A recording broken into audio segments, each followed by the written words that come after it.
Measuring the rate that a black hole is spinning at is one of the most difficult things that us astrophysicists try to do. In fact, there is currently a huge debate raging in astrophysics research papers about whether the main way that we have to do this even works and gives us the right answers.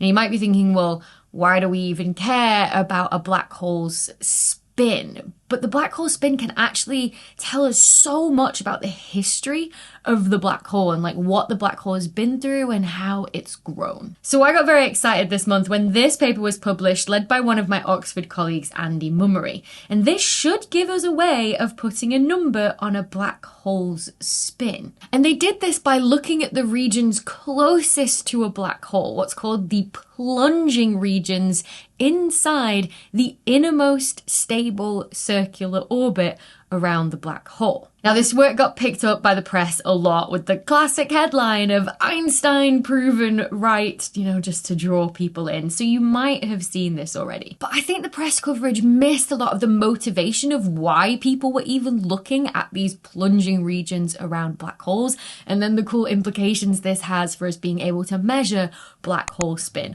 Although we did enjoy taking the mick out of Andy at coffee one morning, because in the press release he was quoted as saying hitherto, despite insisting that he's never said the word hitherto in his life.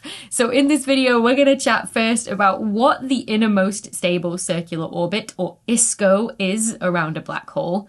Second, how the ISCO relates to the black hole spin. 3, how Mummery and collaborators managed to study the regions inside the ISCO of this black hole for the first time using X-rays. And 4, what their study then told them about the black hole's spin. Plus, I had a quick chat with Andy about why he wanted to study this particular problem surrounding our understanding of black holes. That's coming up later on in the video. But before we dive into all of that, I know for some people talking about black holes or the vastness of the universe or all of the things that we still don't know can feel very overwhelming and can compound on feelings of helplessness or hopelessness or isolation. And if feelings like that have ever gotten in the way of your daily life or your happiness or achieving your goals, then that's when therapy can help. Which brings me to BetterHelp. This is a paid partnership with them. BetterHelp makes connecting with a therapist so easy and convenient, especially for those of us with busy lives. Everything is online and your therapy is done remotely, so you can fit it in around your lifestyle in any format that's comfortable for you, whether that's by phone or video call or even text. By filling out a few questions, BetterHelp can connect you with a credentialed therapist in under 48 hours in most cases. I know talking about our mental health with friends and family can still feel a little bit awkward and taboo, which is why therapy was so helpful for me, just to talk to an expert who's seen it all before and just knows what they're talking about, right? They taught me the tools to cope with those often irrational and unhelpful thoughts that just pop up as you're trying to go about life. So if any of this is sounding familiar to you, then why don't you give BetterHelp a go and just see if it helps. There's a link in the description down below to betterhelp.com/Dr. Becky, which if you click on not only supports this channel, but also gets you 10% off your first month's therapy with BetterHelp. So thanks again to BetterHelp. And now let's dive in and chat first about what the innermost stable circular orbit is around a black hole. Now, I've covered this in a lot more detail in one of the chapters of my book, A Brief History of Black Holes. The link is in the description. But essentially, the innermost stable circular orbit, or ISCO, is the region around a black hole. So the distance away from the black hole that you can still get matter orbiting it. Any closer in, and the orbits are unstable and will end up becoming part of the black hole. Now that probably doesn't make too much sense in your head because of what we learn at school, right? Which is Newton's gravity, which says that all circular orbits, no matter the distance from the object they are always stable. So that would mean that even if something was somehow orbiting the sun in a perfect circle just above its surface, and was nudged somehow, it could still adapt its orbit to an elliptical, an oval shape to continue orbiting the sun. But in Einstein's theory of gravity, general relativity, which is our best model of gravity that we currently have, that's not the case. As you get closer and closer to an object, and particularly a very dense compact object like a black hole, there is a point at which if you had something on a circular orbit and you nudged it, it couldn't correct its orbit to continue orbiting the black hole, and it would end up spiraling inwards towards it. That is the ISCO, and it sits at about 3 times larger than what's known as the event horizon. That is the point of no return, where you'd have to be traveling faster than the speed of light to escape the black hole, which, according to Einstein's theory of special relativity, nothing can travel faster than the speed of light. It's why black holes exist in the first place, because nothing can escape them. What it means is that anything that has mass, so not photons of light, cannot orbit the black hole any closer than the ISCO. Usually this marks the rough edge of what's known as the accretion disk around a black hole, where you've got material orbiting around it, it's superheated so that it glows, and we can actually see those regions around the black hole. You can think of the accretion disk as like a river meandering around, and then the ISCO as the top of a waterfall, which is why the region inside the ISCO is known as the plunging regions, because it's where all matter will plunge into the black hole. Now, the size or radius of both the event horizon and the ISCO are related to how massive the black hole is. As the black hole grows in mass, they get pushed further out. But mass is not the only thing that changes that position of where the ISCO is around a black hole. Which brings me to number 2, how the ISCO relates to black hole spin. Because the spin of a black hole is one of only 3 things that we can know about a black hole and have a chance of measuring. They are mass, electric charge, and spin. All other information is lost to us. For example, we can't know what elements went into making the mass of a black hole. We can't know that it's 70% hydrogen that's fallen in, and 20% helium, and maybe 3% carbon, and whatever else it might be. That information is all lost to us, is destroyed as it goes beyond the event horizon. If we could know it, that would be great, because then we'd have some idea about like what processes have grown the black hole and what it might have grown from, what material as it came, from the galaxy. But we can't know that. We have to try and figure out all the details from just mass, spin, and charge. Mass tells us, okay, how much stuff has this black hole eaten over millions to billions of years? And spin can tell us how the black hole has grown.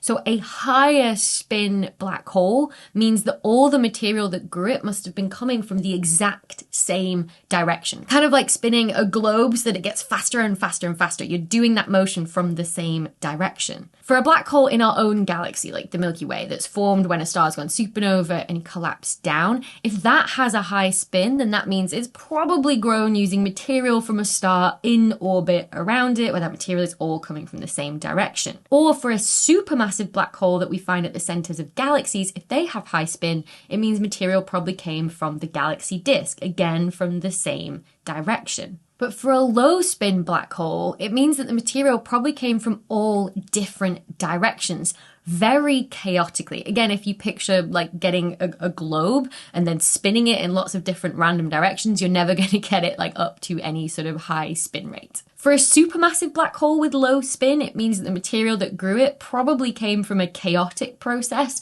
like the merger of 2 galaxies, which churned all of the gas that's going to feed that black hole up. So it's very useful to know the spin, but how do we measure it? Well, thankfully, the spin affects the ISCO, because as a black hole spins faster, the closer in towards the event horizon this innermost stable circular orbit gets.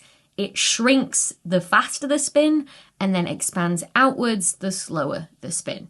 So if there's any material from the edge of that accretion disk that's glowing in X-rays, because it's very energetic and moving very, very fast, that's then moved inside the plunging region of the black hole, then we should be able to detect it, because it's not quite yet crossed the event horizon where we don't receive any light or any information from. It's just in that in-between region between the ISCO and the event horizon. And crucially, if there is material there that is glowing in X-rays, we should be able to detect more of it the lower the black hole spin, because the bigger that region is between the ISCO and the event horizon. So this is what Mummery and collaborators were trying to isolate. The X-ray light from the material beyond the ISCO, but inside the plunging regions. Now, this is not something that you can physically isolate as you take an observation of a black hole with X-rays. You're just going to get light from everything, the accretion disk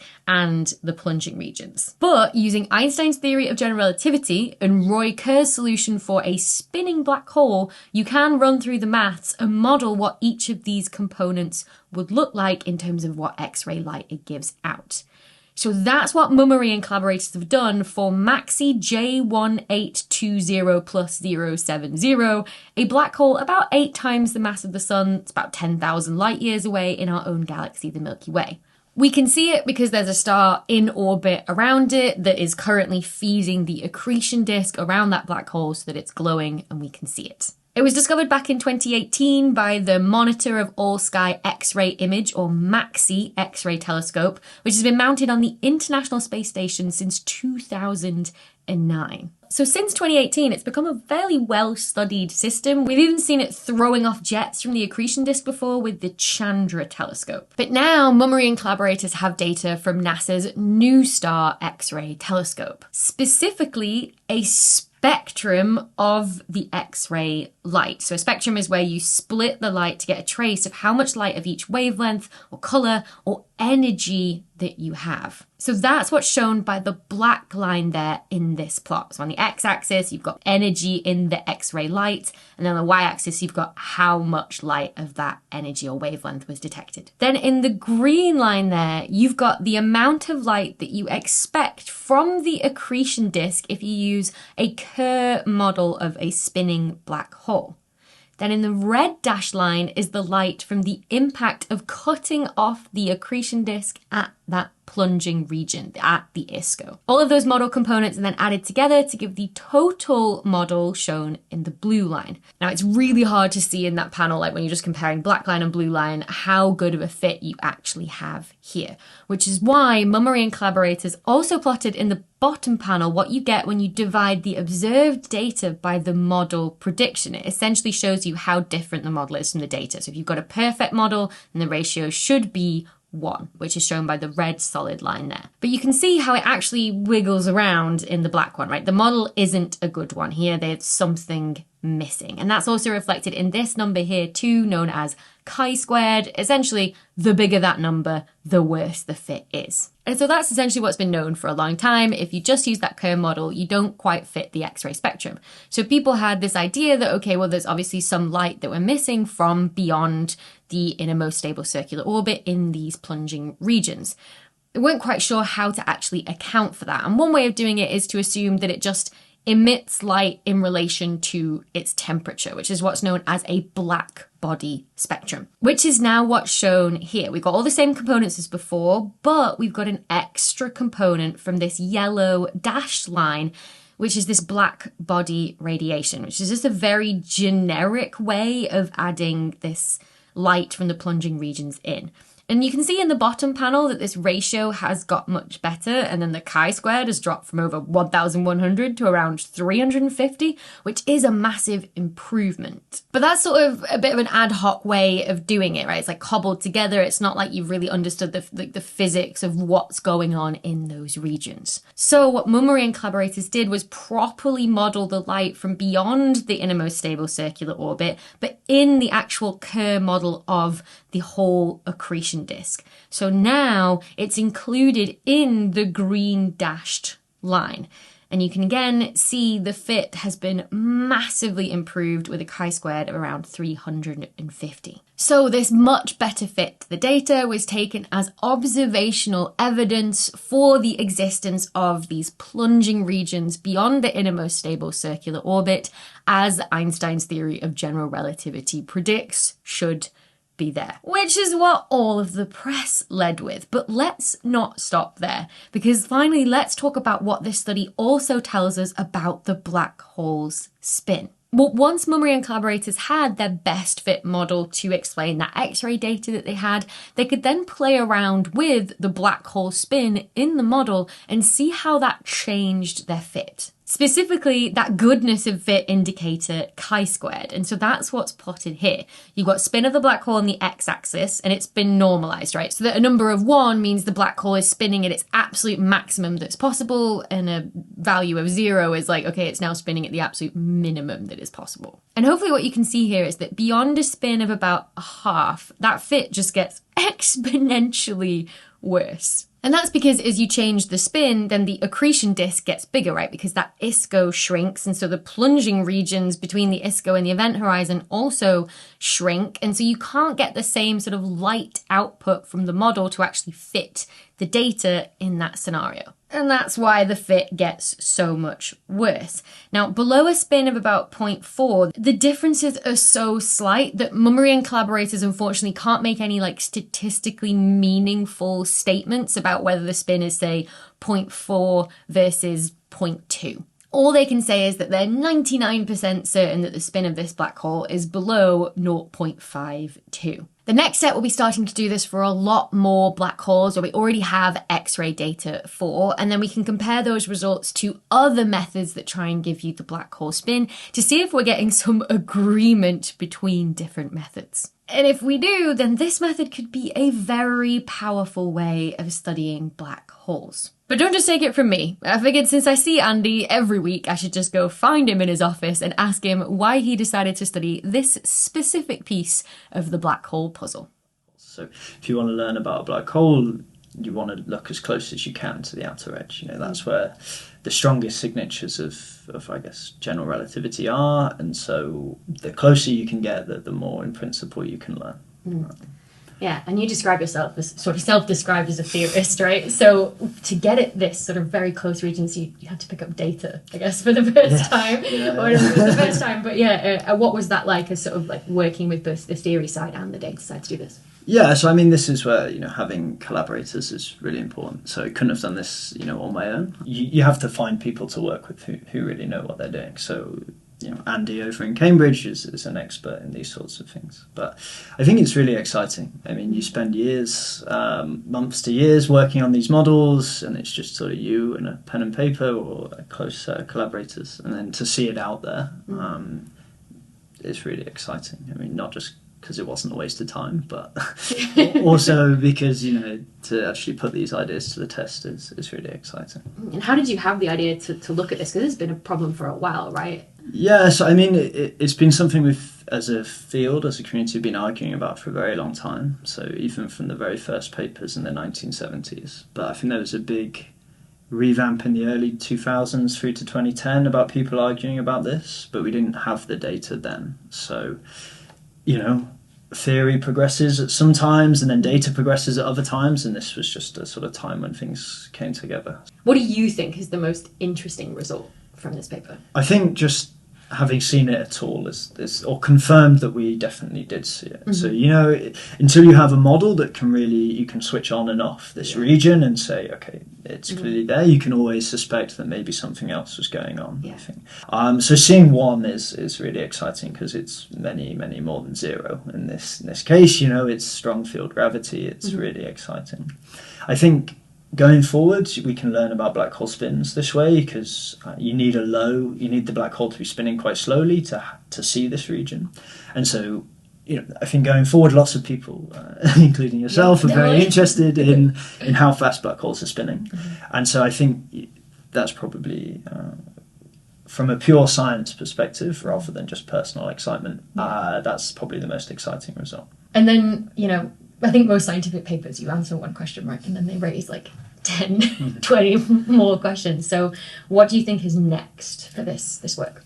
I think we're searching for the second source. I think 1 is much bigger than 0, and 2 is, I guess, even bigger than 1. 2 is the population in Astro. Exactly. I guess you might worry that 1 is a fluke, or there was something special. This also happened to be the brightest source we've seen, and so of course the brightest source is always going to have the best data.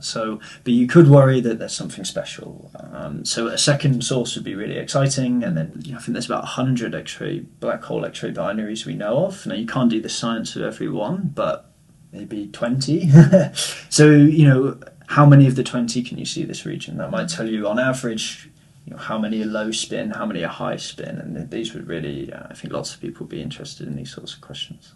Yeah, really exciting science going forward. Hopefully that's the plan. That's the plan.